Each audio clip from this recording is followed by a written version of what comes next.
Mummy AC on कर दो, बहुत गर्मी हो रही है और मुझे बहुत जोरों की नींद भी आ रही है। ओए, अभी तो तू एसी खोलने के लिए बोल रही है, कल को जब दादी के पास गांव जाएंगे तो वहाँ कोई एसी नहीं मिलने वाला। मम्मी क्या मयंक सच कह रहा है? दादी माँ के घर पर एसी नहीं चलेगा? ये सब बातें वहाँ जाकर पता चलेंगी। अब चुपचाप सो जाओ, कल सुबह हमें जल्दी निकलना है। प्रिया बेटा, गांव में इतनी फ्रेश एयर होती है कि तुम्हें एसी की जरूरत ही नहीं पड़ेगी। तुम दोनों वहां जाकर देखना कितना एंजॉय करोगे। वो तो पहुंचकर देखते हैं। ये अटैची बंद करो। पूरे 3 महीने कैसे रुकेंगे, वो भी मई जून की गर्मी। और माँ जी को भी ननद जी की सगाई का फंक्शन गर्मियों में ही रखना था। सुहाना, मधु के ससुराल वाले शादी सर्दियों में मांग रहे हैं, इसलिए माँ ने सगाई का फंक्शन रखा है ताकि बात पक्की हो जाए। चलो ये लो, अटैची पैक हो गई है, टाइम से सो जाओ, सुबह फिर मुझे कार ड्राइव करनी है। Good night. विंटर्स में रख लेती। मनोज का परिवार गांव में रहता था। सुहाना और बच्चे पहली बार गांव जा रहे थे।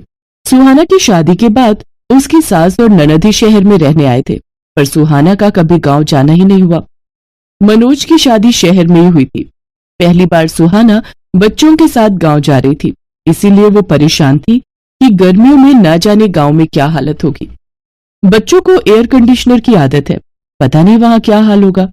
यही घबराहट सुहाना और बच्चों के मन में थी। अगले दिन मनोज सुहाना और बच्चों के साथ गांव पहुंचता है। सुहाना बहू, क्या बात है, जब पिछली बार पहले शहर में तुम्हें देखा था तो तुम्हारी सेहत बहुत अच्छी थी। बच्चे भी बड़े कमजोर हो गए हैं। क्या बात है, कुछ खाते पीते नहीं हो क्या? माँ, अब ये लोग गाँव आ गए हैं, अब इन्हें अपने हिसाब से खिला पिलाकर तगड़ा करो। हाँ बेटा, तुम चिंता मत करो। अब ये बच्चे मोटे ताजी सेहत वाले होकर ही शहर जाएंगे। ये लो बच्चों, ठंडी ठंडी मीठी लस्सी पियो। दादी, लस्सी वो क्या होता है?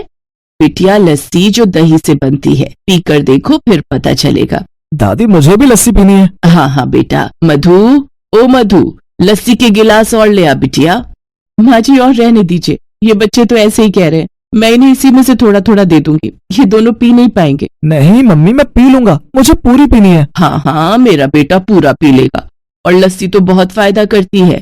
गर्मियों में ठंडा पेय पदार्थ है, इसको पीने से शरीर ठंडा रहता है। मैं रेस लगाऊंगी, देखती हूँ तुम दोनों में से कौन जल्दी लस्सी पीता है। सुहाना देखती है प्रिया और मयंक गटगट लस्सी पीकर गिलास खाली कर देते हैं। उन्होंने बहुत शौक से लस्सी पी थी। कई बार सुहाना शहर में बच्चों को दूध या दही देती थी तो नहीं लेते थे, जबरदस्ती देना पड़ता था। पर आज तो दोनों बच्चे लस्सी को एकदम से पी गए। दादी, मैं फर्स्ट हूँ। दादी, मैं फर्स्ट हूँ। हाँ हाँ, दोनों फर्स्ट आए हो। अब तुम दोनों को इनाम मिलेगा। ये देखो, बाग के पके हुए मीठे मीठे रसीले आम। तुम दोनों बच्चों को आम पसंद है ना? वाह, मैंगो। मैंगो तो मुझे बहुत पसंद है। बस, तो फिर अब हम इन आमों को बाल्टी में ठंडे पानी में भिगो देंगे ताकि इनकी गर्मी निकल जाए और ये ठंडे हो जाए। फिर मैं इन आमों को रात में तुम्हें खाने के लिए दूंगी। सच माँ, बच्चे गांव आकर कितना कुछ सीख जाएंगे। बस आज पहला दिन है ना, तो ये सोच रहे हैं कि बच्चे कुछ नहीं कहेंगे। 1-2 दिन बाद देखना कितना शोर मचाएंगे। अब आज रात को जब इनको एसी नहीं मिलेगा ना, तब पता चलेगा शहर की गर्मी और गांव की गर्मी में कितना फर्क है। गर्मी के मारे जब पसीने छूटेंगे, मच्छर काटेंगे, तब कहेंगे वापस शहर चलो। क्या हुआ भाभी, आप क्या सोचने लगे? ये लो आपकी लस्सी, और शाम के खाने के लिए मैंने दाल चावल, अरबी की सूखी सब्जी और मटर पनीर बनाया है। वो माँ कह रही थी कि बच्चे दाल चावल पता नहीं खाए या ना खाए, इसलिए मटर पनीर शौक से खा लेंगे। हाँ हाँ ठीक है, वैसे मैं आऊँ क्या तुम्हारी हेल्प के लिए? नहीं नहीं भाभी, वो तो सब लोग मिलकर कर रहे हैं, आप आराम करो। कितने दिनों बाद तो हमसे मिलना हुआ है। मैं थोड़ी देर में खाली होकर आपसे बात करती हूँ, आप माँ के साथ बैठकर बातें करो। बच्चे गांव आकर सचमुच बहुत खुश थे।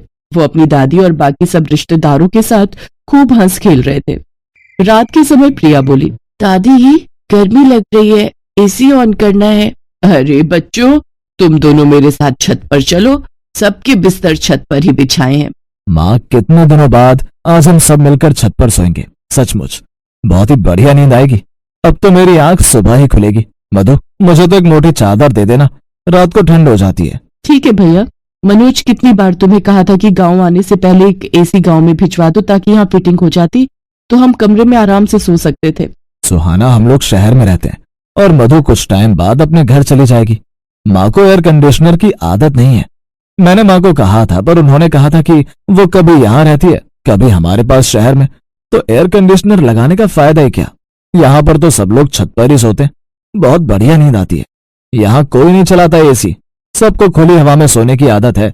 और देखो बच्चे भी माँ के साथ कितने आराम से छत पर सोने चले गए हैं। सुहाना देखती है कि बच्चे छत पर अपनी दादी के साथ लेटे हुए कहानी सुन रहे थे और कहानी सुनते सुनते सो गए। सुहाना हैरान रह जाती है। कुछ दिनों बाद मधु की सगाई का फंक्शन बहुत अच्छे से हो जाता है। बच्चे जब तक गांव में रहे उन्होंने एक बार भी किसी बात को लेकर जिद नहीं की। गांव की गर्मी का असर बच्चों पर बिल्कुल भी नहीं हुआ।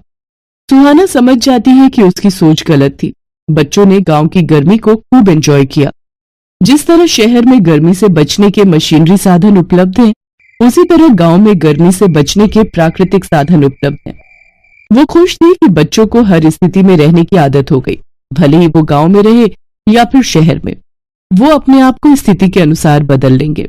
बच्चों, तुम सब बहुत याद आओगे, अब तो तुम्हारे साथ रहने की आदत हो गई है। माँ तो फिर आप और मधु शहर आ जाना, बच्चों को भी अच्छा लगेगा। हाँ बेटा, आऊंगी। थोड़ी गर्मी कम हो जाए फिर मैं जरूर आऊंगी। बच्चे कहाँ गए? रुको मैं देखती हूँ। सुहाना देखती है प्रिया और मयंक तो हैंडपंप के पास खड़े हुए ठंडे ठंडे पानी से मुंह धो रहे हैं और खुशी से उछल कूद कर नाच रहे हैं, मानो वो गर्मी के मौसम के साथ खुशी खुशी खेल रहे हो। ये लो बच्चों और सुहाना की आंखें खुशी से भर आती हैं और वो सबसे विदा लेकर आंखों में ढेर सारे सपने बटोरकर बच्चों और मनोज के साथ वापस शहर लौट आती है। पर शहर आने के बाद भी बच्चे गांव की बातें करते नहीं थक रहे थे। ये देख सुहाना और मनोज की खुशी का ठिकाना नहीं था। भयंकर गर्मी और तपती दोपहर में महेश कई दिनों से मजदूरी का काम कर रहा था। अचानक एक दिन, अरे भाइयों, देखो महेश चक्कर खाकर गिर गया है, इसे उठाओ और छांव में ले चलो। हम सबकी गलती है जो हमने इस सेठ का काम पकड़ लिया। कितनी बार तो कह चुके हैं कि दोपहर में जब गर्मी होती है थोड़ी देर काम रुकवा दे, पर यहाँ हमारी कोई सुनता कहाँ है। चलो भाई फिर से काम पर लग जाते हैं, वरना सेठ जी आ गए तो दो बातें और सुना देंगे और पता चले कि हमारी पगार में से काट लेंगे। ये सब क्या हो रहा है, हैं? मैंने तुम्हें यहाँ काम करने के लिए रखा है या कि फालतू की बातें करने के लिए? और महेश तू यहाँ लेटा क्यों हुआ है? काम नहीं करना क्या आज? या फिर आज के तेरे 100 रुपए काट लूं? सेठ जी महेश को काम करते हुए चक्कर आ गए थे, इसलिए हमने उसे छांव में लिटा दिया। तुम मजदूरों के सहारे अगर मैं ऐसे काम करने लगा फिर तो मुझे 2 साल एक घर बनाने में लग जाएंगे। महेश, अगर दोबारा ये गर्मी से बेहोश होने का नाटक किया तो मैं तुझे नौकरी से निकाल दूंगा। हाँ। महेश और बाकी मजदूर चुपचाप फिर से काम पर लग गए। अब वो लोग बीच में काम छोड़कर जाते तो सेठ उनके पैसे मार लेता, इसलिए सभी मजदूर उसके खिलाफ कुछ नहीं कह सकते थे। महेश काम करके शाम को सेठ से कुछ उधार पैसे लेने जाता है। अरे अंधे, तो पिछले 10 मिनट से पंखा बंद करके झाड़ू लगा रहा है, हैं? हो गई झाड़ू? अब जल्दी से पंखा चला और सामने कूलर का बटन भी खोलता जा और मेरे लिए बढ़िया सी ठंडाई बर्फ डालकर बना ला। चल जा। जी मालिक, अभी बना कर लाता हूँ। कामचोर कहीं के, फिजूल की तनख्वाह खाने की आदत पड़ गई है?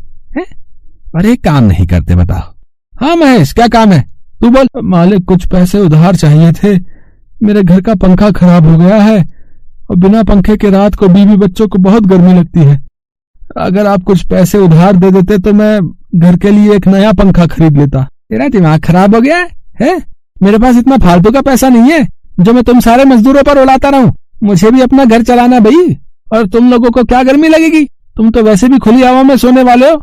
आजकल इतना अच्छा मौसम है, बाहर आंगन में चारपाई डालकर सुला दिया करो बीवी बच्चों को। मैं पैसे उधार नहीं दूंगा। तेरा क्या भरोसा, कल तू बीमार होकर घर पर बैठ जाए तो मेरे तो पैसे चले जाएंगे ना। और हाँ, बहुत दिनों से देख रहा हूँ तू काम बहुत धीरे कर रहा है, कल सुबह जल्दी आ जाना। महेश उदास होकर घर आ जाता है। क्या हुआ जमुना, ये पिंकी लेटी क्यों हुई है? और सोनू कहाँ है? पिंकी को उल्टियां हो रही हैं। सोनू बराबर वाले मेडिकल से दवाई लेने गया है। सारी रात गर्मी से बच्चे सो नहीं पाते हैं, इसी वजह से तबीयत खराब हो गई है बच्चों की। तुमने पंखे के बारे में बात की? तो थी, पर सेठ जी ने साफ मना कर दिया। ज्यादा जोर डालूंगा तो कहीं नौकरी से ही ना निकाल दे। ये लो माँ दवाई। माँ, बहुत गर्मी लग रही है और जी भी घबरा रहा है, थोड़ी सी हवा कर दो। पिंकी बिटिया, आ मेरी गोदी में आजा, मैं तुझे हवा करता हूँ। पता नहीं हम गरीबों के साथ ऐसा क्यों होता है। ये अमीर लोग हमारी परेशानी को क्यों नहीं समझते हैं। थोड़ी सी मदद कर भी देंगे तो उनका क्या चला जाएगा? और फिर उधारी तो मांगे हैं, तुम तो काम करके पैसे चुका देते। एक बार कल फिर कोशिश करता हूँ, शायद सेठ जी का दिल पिघल जाए। महेश एक बहुत ही गरीब मजदूर था। छोटे से कमरे का किराया, रोजाना की रोटी सब्जी, भला 200 रुपए रोजाना कमाने वाला एक गरीब महेश नया पंखा कहां से खरीदता? महेश ने सोचा कि वो दोबारा एक बार कोशिश करके देखेगा। महेश और सारे मजदूर काम में लगे हुए थे। बहुत देर से सेठ का कहीं पता नहीं था। क्या बात है महेश, आज तो सेठ जी कहीं नजर नहीं आ रहे, तभी माहौल में शांति है। सही कह रहा भैया, नहीं तो अब तक 10 बार आकर हमें टोक चुके होते। हो सकता है गोदाम में बैठे होंगे और पंखे और कूलर की ठंडी हवा खा रहे होंगे। क्या करूं, क्या सेठ जी से दोबारा पंखे के लिए पैसे मांगू? एक बार बात करके देखता हूँ। अब तो शाम होने वाली है, सेठ जी यहाँ तो आए नहीं है, मैं खुद ही गोदाम पर चला जाता हूँ। महेश गोदाम पर पहुंचता है तो उसे वहां पर सेठ जी दिखाई नहीं देते। तभी उसे सेठ जी के कराहने की आवाज आती है। अरे ये आवाज तो बेसमेंट से आ रही है, यहाँ तो बहुत अंधेरा है। अरे सेठ जी, ये सब कैसे हुआ? आप यहाँ बेसमेंट में? महेश किसी तरह सीढ़ियों से सेठ जी को ऊपर लेकर आता है और सारे मजदूरों को बुला लेता है। तुम लोग यहीं सेठ जी के पास रुको, मैं किसी डॉक्टर को बुला कर लाता हूँ। महेश, सेठ जी ने हम सबके साथ इतना बुरा सलूक किया है, अब हम क्यों डॉक्टर को बुला कर लाए भाई? हैं? हमें क्या पड़ी है, हम भी घर चलते हैं, बोल देंगे कि हमें पता ही नहीं चला। किशोर, ये तुम कैसी घटिया बातें कर रहे हो? तुम्हें पता भी है इस वक्त सेठ जी की हालत कितनी खराब हो रही है? अगर तुम में से कोई नहीं यहाँ रुकेगा तो मत रुके, मैं सेठ जी को डॉक्टर के पास खुद ही ले जाता हूँ। हमें माफ कर दो महेश, हमसे गलती हो गई, तुम डॉक्टर को बुला लो, तब तक हम सेठ जी का ध्यान रखेंगे। महेश डॉक्टर को बुला लाता है। तब तक सेठानी भी खबर सुनकर वहां पहुंच जाती है। सेठ जी बीपी के मरीज हैं, गर्मी की वजह से इन्हें घबराहट हो गई थी, अगर कुछ देर और ये बेसमेंट में रहते तो इनकी जान भी जा सकती थी। महेश, तुमने आज सेठ जी की जान बचाकर हमारे ऊपर बहुत बड़ा एहसान किया है। तुम ठीक कह रही हो कल्याणी, मैंने हमेशा इन सब मजदूरों के साथ इतना गलत किया, मैं इनकी परेशानी को कभी समझ नहीं पाया। महेश, मैं तो नाम का अमीर हूं, पर तुम तो दिल से अमीर हो, ये मुझे आज पता चल गया, मुझे माफ कर दो।